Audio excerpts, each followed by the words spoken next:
शैतानी रस्में। शादी एक ऐसा संयोग है जो दो लोगों की जिंदगी को पूरी तरह से बदल देता है, कभी अच्छी दिशा में तो कभी बुरी दिशा में।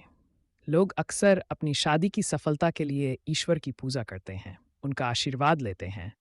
लेकिन भैरवगढ़ में एक परिवार ऐसा भी है जो अपने यहाँ शादियों में भगवान को नहीं बल्कि शैतान को पूजता है, और शादी के दौरान दुल्हन निभाते हैं शैतान की बताई शैतानी रस्में। संध्या का समय समाप्त होने को था और रात अब गहराने ही वाली थी। उत्तर दिशा में स्थित ध्रुव तारा आज निदमम मद्दम टिमटिमा रहा था। चांद भी घने काले बादलों के पीछे से निकलने का नामाहीन हीन ले रहा था। ऐसा लग रहा था मानो किसी पड़ाया पड़ने का संयोग बन रहा हो। भैरवगढ़ में बेतवांदी के तट पर एक पुराना पीपल का पेड़ था, सदियों पूरा।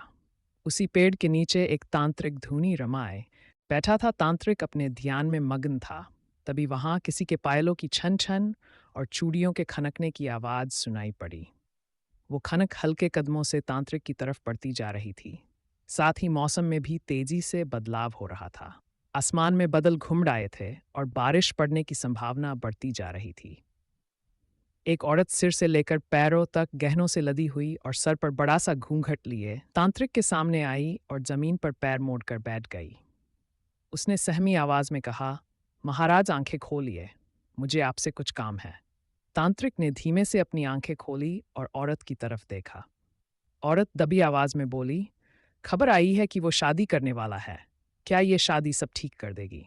तांत्रिक ने एक बार फिर अपनी आंखें बंद कर ली और ध्यान लगाया। कुछ देर में उसके माथे पर चिंता की लकीरें उभर आई। उसने आंखें खोली और कहा, वो दोनों एक दूसरे के लिए उपयुक्त हैं। लेकिन वो औरत चौंकती हुई बोली, लेकिन क्या बाबा? तांत्रिक गंभीरता से बोला, लेकिन उन दोनों की शादी की जो भी रस्में होंगी वो वैदिक विधि से नहीं बल्कि शैतानी विधि से संपूर्ण होगी। उन्हें निभानी ही होंगी वो शैतानी रस्में। वो औरत निराश होती हुई बोली, जाने कब तक इस परिवार को ये शैतानी रस्में निभानी होंगी। आप अच्छी तरह से जानते हैं पिछली बार इन रस्मों के कारण क्या हुआ था। तांत्रिक रहस्यमय स्वर में बोला, तुम्हारे इस सवाल का उत्तर ना हमारे पास तब था और ना आज है। बस इतना जरूर कहूंगा कि शैतान बलि लेगा उस घर से, एक और सुहागिन की बलि। अब तुम जा सकती हो।